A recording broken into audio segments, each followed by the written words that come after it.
અને સીધું અને સટમાં હવે આગળ વાત કરવી છે રત્ન કલાકારોની વ્યથાની। સુરતમાં રત્ન કલાકારોએ આજે વિશાળ રેલી યોજી હતી, જેમાં મોટી સંખ્યામાં રત્ન કલાકારો કાર્યક્રમના સ્થળ ઉપર પહોંચ્યા હતા। સૂત્રોચ્ચાર કરી વિશાળ રેલી કાઢી हमारी मांगे पूरी करो आ नारा साथे विरोध प्रदर्शन कर्યું। रत्न कलाकारोए પડતર માંગણીઓને લઈને રેલી યોજી હતી।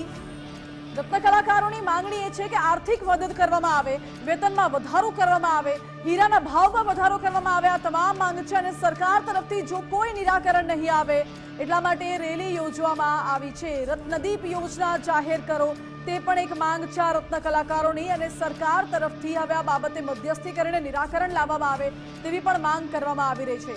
મોટી સંખ્યામાં આજે રત્ન કલાકારો એકઠા થયા હતા, વિરોધ પ્રદર્શન કર્યું હતું। આજ મુદ્દે મારી સાથે સુરતથી સંવાદદાતા રાકેશ બ્રહ્મભટ્ટ લાઈવ જોડાઈ ગયા છે। राकेश, छेल्ला કેટલાય સમયથી રત્ન કલાકારો વિરોધના સૂર ઉઠી રહ્યા હતા। રત્ન કલાકારોમાં કેટલાક તો રત્ન કલાકારોએ આર્થિક સંકળામણમાં જીવન પણ ટૂંકાવ્યું છે તેમની પડતર માંગોને લઈને। આ વખતે ચીમકી ઉચ્ચારી છે રેલી સાથે કે હવે જો સરકાર મધ્યસ્થી નહીં કરે તો પછી હવે આંદોલન કડક બનશે, ઉગ્ર બનશે। શું માંગ શું છે એમની?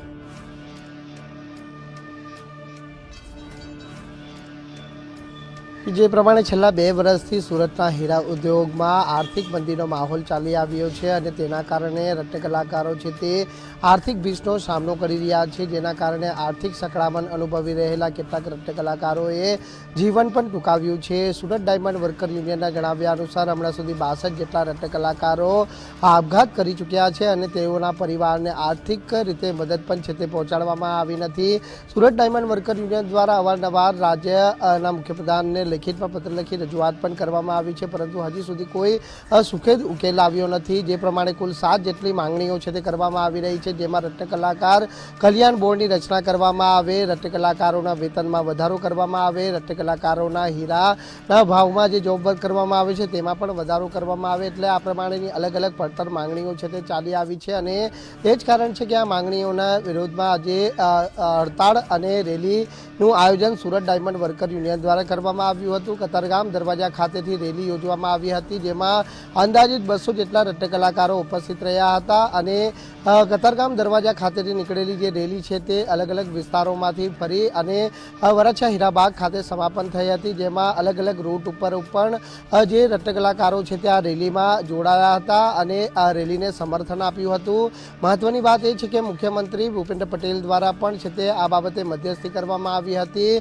અલગ અલગ યુનિયનો દ્વારા અગાઉ રજૂઆત કરવામાં આવી હતી અને ત્યારબાદ જિલ્લા કલેક્ટર તેમજ લેબર કમિશનરની અધ્યક્ષતામાં મળેલી બેઠકમાં કમિટીની રચના પણ કરવામાં આવી હતી અને તે કમિટી દ્વારા સરકારને જે રિપોર્ટ છે તે સુપ્રત કરવામાં આવનાર છે, પરંતુ આ સમય ઘણો વીતી ગયો છે। અંદાજિત 20 દિવસ જેટલો સમય વીતી ગયો છતાં પણ હજી સુધી આ કોઈ સકારાત્મક વલણ સરકાર તરફથી અપનાવવામાં આવ્યું નથી કે રત્ન કલાકારો માટે કોઈ મહત્વપૂર્ણ જાહેરાત કરવામાં આવી નથી અને તેનો રોષ આજે આ રેલીમાં જોડાયેલા રત્ન કલાકારોમાં જોવા મળ્યો હતો। જો આગામી દિવસોની અંદર સરકાર જે રત્ન કલાકારોના હિતમાં કોઈ મહત્વની જાહેરાત નહીં કરે તો ધરણા પ્રદર્શન, ભૂખ હડતાળ સહિત આંદોલનના માર્ગે જવાની ચીમકી પણ છે તે ઉચ્ચારવામાં આવી છે। જોવાનું એ રહે છે કે આજે જે પ્રમાણે રત્ન કલાકારોનો રોષ છે તે રસ્તા પર જોવા મળ્યો છે, ત્યારે સરકાર હવે આગામી દિવસોમાં રત્ન કલાકાર હિત માટે કોઈ મહત્વની જાહેરાત કરે છે કે કેમ તે જોવું રહ્યું। જી રાકેશ, બિલકુલ આભાર આપનો। એટલે રત્ન કલાકારોએ હવે આ વિરોધ અને રેલીનું શસ્ત્ર ઉગામ્યું છે અને રસ્તા ઉપર ઉતરી આવ્યા હતા, વિરોધ કર્યો હતો। હમારી માંગે પૂરી કરોના નારા સાથે સૂત્રોચ્ચાર કર્યા હતા। મહત્વનું છે કે છેલ્લા ઘણા સમયથી રત્ન કલાકારો માંગણીઓ કરી રહ્યા છે। હીરા ઉદ્યોગમાં જે રીતે મંદીનો માહોલ જોવા મળે છે અને અનેકવાર રત્ન કલાકારો સરકારને આ બાબતે રજૂઆત કરી ચૂક્યા છે। ધારાસભ્યો, સાંસદો, સ્થાનિક પ્રતિનિધિઓ, નેતાઓને સુધી રજૂઆત કરી ચૂક્યા છે, પરંતુ તેનું કોઈ સમાધાન નથી આવતું। એટલે રત્ન કલાકારોએ હવે આ વિરોધ શરૂ કર્યો છે। આજે રેલી યોજવામાં આવી હતી અને રેલી દ્વારા પોતાનો રોષ વ્યક્ત કર્યો હતો, આ સાથે જ પોતાની માંગણીઓ પણ રજૂ કરી છે। રત્ન કલાકારોએ કહ્યું છે કે સરકાર તરફથી જો કોઈ નિરાકરણ નહીં આવે તો આગામી સમયમાં વધુ ઉગ્ર રેલી અને તેની સાથે આંદોલન કરવામાં આવશે।